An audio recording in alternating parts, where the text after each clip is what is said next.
자, 7번 문제를 풀도록 하겠습니다. 7번 문제. 개의 엔트로피가 증가하는 경우만을 보기에서 있는 대로 고른 것은? 자, 문제가 이렇게 주어졌죠? 개의 엔트로피 증가를 보기를 보고 판단을 해보래요. 자, 그러면 기억부터 읽으면서 꼼꼼히 풀어봅시다. 기억. 등온 팽창하는 이상기체. 이렇게 돼 있죠? 그러면 엔트로피를 분석하기 위해서 두 단계. 등온 팽창. 등온 팽창하는 기체 한 개. 이렇게 적고, 등온 팽창은 플러스 열입니다. 그래서 이렇게 두 단계로 적으면서 엔트로피를 계산하는 게 엔트로피 분석입니다.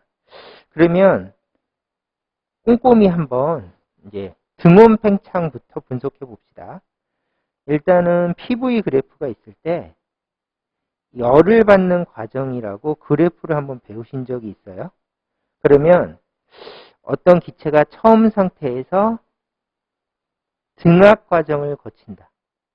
그러면 등압하면서 팽창하죠? 그럴 때는 기체가 열을 받습니다. 그 다음에 등온 과정인데 팽창이다. 그러면 기체가 열을 받고, 그 다음에 등적인데 압력이 올라간다.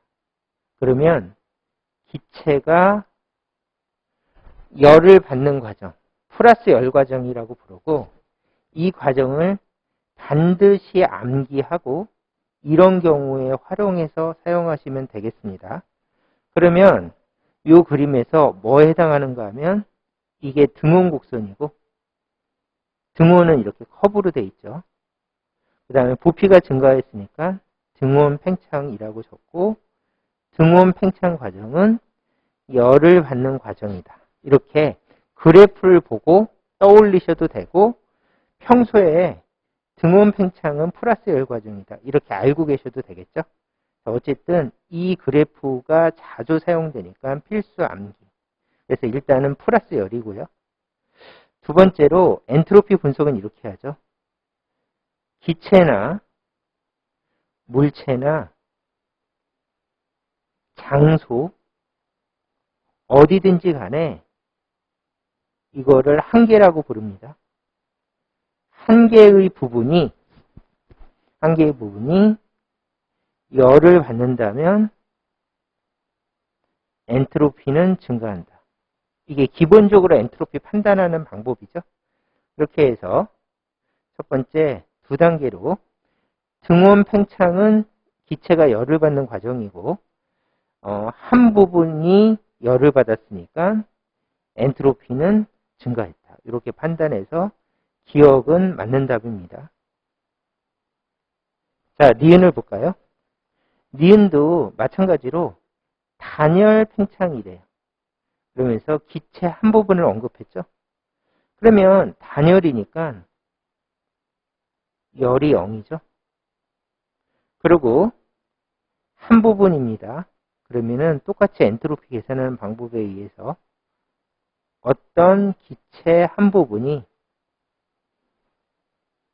열이 0이므로 엔트로피 변화는 0이다. 또는 엔트로피는 일정하다. 이렇게 판단하는 것이 엔트로피 계산 방법이죠. 이렇게 해서 니은은 엔트로피가 증가하지 않았으니까 틀렸다.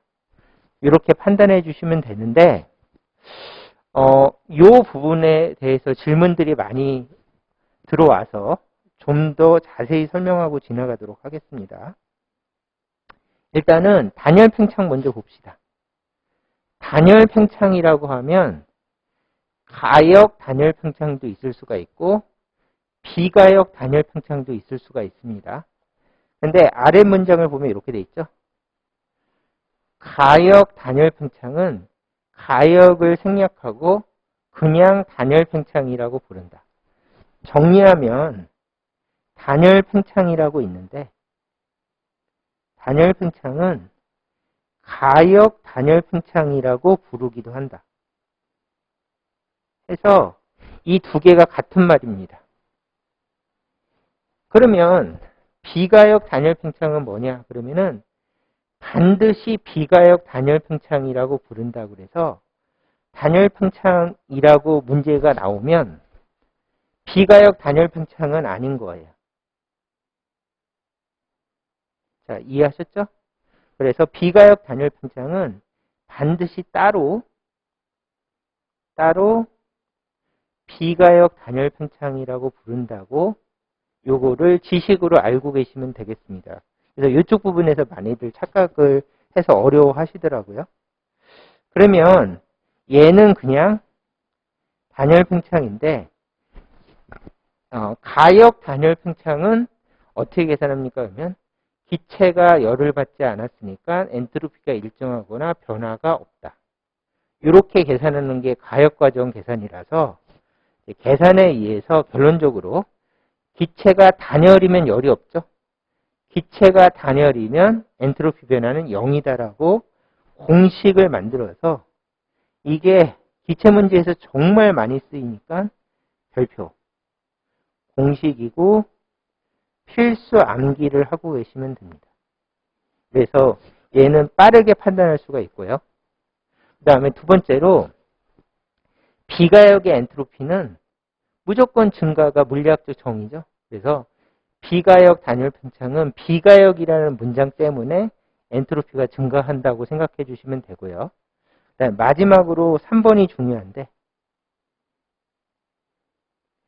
비가역 단열 팽창은 가장 유명한 예가 단열 자유 팽창입니다. 그래서 단열 자유 팽창은 단열 팽창이 아니라 자유가 들어갔으니까 이거 생략하면 큰일 나고 단열 자유 팽창은 비가역 단열 팽창의 유명한 예다. 해서 이거 암기. 자, 이해하셨죠? 그래서 비가역 단열 팽창의 유명한 예는 단열 자유 팽창이다. 이렇게 외워주시고 얘는 어쨌든 비가역이니까 단열 자유 팽창은 엔트로피가 증가한다. 얘는 기출문제도 있으니까 별표. 그래서 반드시 얘도 암기하셔야 됩니다. 해서 가역 단열 팽창하고 비가역 단열 팽창하고 구별을 이렇게 해드렸습니다. 그래서 요거를 지식으로 암기하셔서 문제가 나오면 냉큼 푸시기 바라겠습니다. 그러면 니은을 봤더니 단열 자유 팽창이니까 그냥 공식으로도 단열 팽창하면 자유 단열 팽창을 가역 단열 팽창을 의미하고 그때는 엔트로피 변화가 0이다. 이렇게 풀으셔도 되겠죠.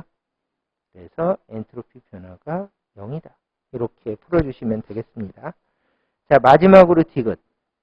온도가 다르고 열 접촉된 두 물체로만 이루어진 게 이렇게 돼 있죠. 그러면 이제 헷갈리는 부분은 다 지워버리고요. 이번에는 온도가 다르고 열 접촉된 두 물체. 두 물체래요, 두 물체.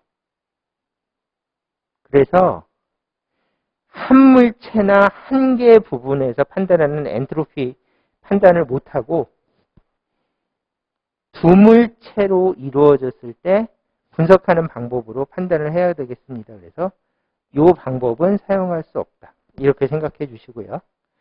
아래로 와서 디귿 부분을 판단을 해봅시다. 자, 미리 그림을 그렸는데 온도가 높은 곳과 온도가 낮은 곳이 있으면 당연히 높은 곳에서 낮은 곳으로 열이 이동하겠죠. 이렇게. 그러면 시간이 지나면 이게 엔트로피에서 중요한 개념이죠. 여기다가 시간이 지나면 처음에 걔는 어떻게 하는가 하면은 이렇게 옮겨가서 온도가 동일해집니다. 그리고 온도가 동일하니까 더 이상 열 이동이 없죠. 자, 이렇게 될 거예요. 그 다음에 시간이 아무리 지나도 동일한 온도의 두 물체가 온도가 달라지는 경우는 존재하지 않죠. 그래서 이쪽으로는 가도 반대로는 안 온다. 이렇게 생각해 주셔야죠. 이쪽은 안 간다. 그러면 이런 과정을 무슨 과정이라고 하는가 하면 비가역 과정이라고 부르죠.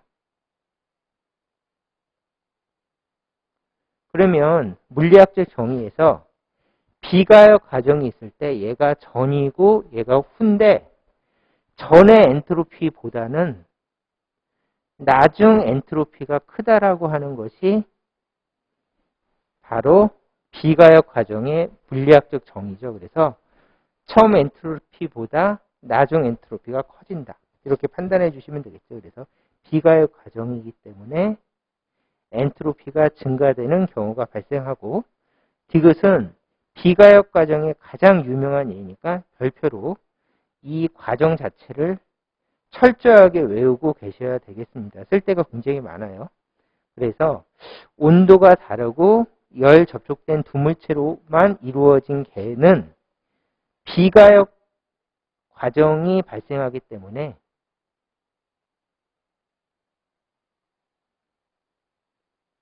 엔트로피는 증가한다. 이렇게 판단해서 디귿은 맞는 예입니다. 그래서 기억 디귿이 맞아서 답은 4번입니다. 이렇게 풀어주시면 되겠습니다. 자, 굉장히 간단한 문제인데 조금 꼼꼼하게 설명을 했습니다. 자, 7번 문제는 여기까지 풀도록 하겠습니다.